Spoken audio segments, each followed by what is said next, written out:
Grand Lake in northeast Oklahoma holds millions of gallons of water. It's an artificially created lake designed to put those millions of gallons of water to good use. That's where the Pensacola Dam comes in. We spoke with Justin Alberty with the Grand River Dam Authority about the dam. Alberty says before it generated electricity, it generated hundreds of jobs during a dark part of America's history. Well, Pensacola Dam was constructed between 1938 and 1940, really during the Depression era. It's the first hydroelectric facility in Oklahoma, and it's the longest continuous multiple arch dam in the world. It stretches out for a mile across the Grand River Valley. Once it came online, it of course began generating power for the region. Well, today it has a capacity of about 120 megawatts total. That's across 6 units in the powerhouse. Over the years, the dam has been modernized by the GRDA. In the late 90s, early 2000s, GRDA did a major overhaul of all 6 units, added new components, traded out water wheels that were iron for stainless steel, things like that. So components that are going to last longer, that are more efficient. You go in there today and you look at it, and it's going to look like it did the day it opened in 1940. So what I tell people is it's like a classic car. It's just got that new motor under the hood. And the way hydroelectric power works is pretty straightforward. You capture the power of falling water, this mechanical energy, as it comes downhill, and you use it to spin a turbine. And that turbine, as it spins, it's connected to a shaft. That shaft is connected to a generator. And as the rotor spins inside of the stator in that generator, that's where the electricity is created. That makes it one of the cleanest forms of energy generation out there. Pensacola Dam, however, isn't the only power facility the GRDA utilizes. So we have this hydro facility, we have a couple others, we have Kerr Dam, we have our Salina Pump Storage Facility, we have gas generation, we have coal generation, and then we also purchase some wind power. Alberty says the majority of the power they generate is sold to the eastern half of the state. In Oklahoma, we sell to 15 different municipalities, spread out mostly in the eastern part of the state. So that's where our power flows to. We also sell to all the industries in the Mid-America Industrial Park south of Pryor, Oklahoma. In Langley, Oklahoma, Chris Warner, KOAM News.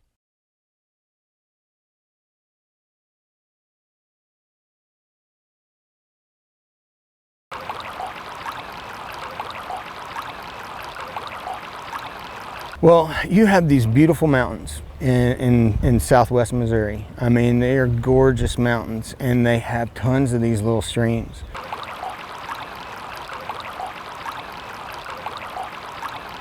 We just enjoy it. It's nice. I don't want to say it's a peaceful float because there's always a lot of people, but the river's wide, it's beautiful, lots of nice gravel bars to stop on. A little more fun later in the year when it warms up a little, but it's still a beautiful day today.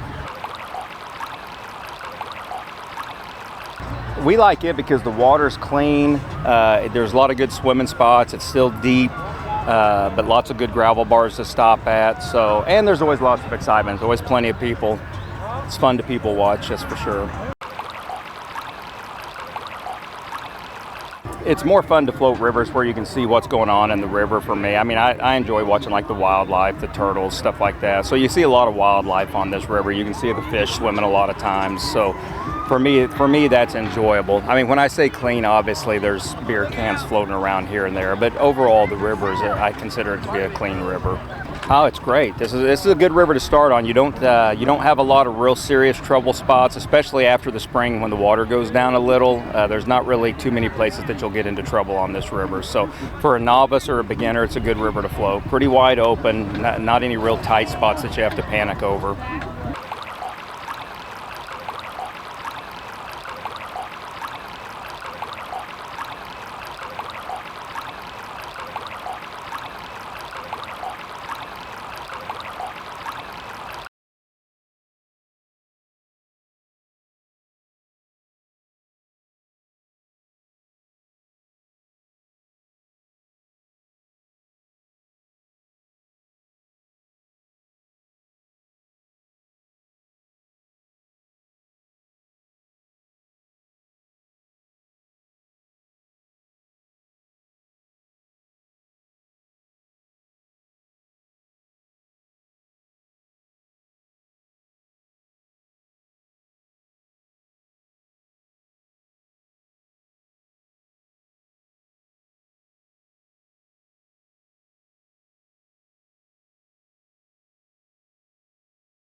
It's okay to get like, yeah.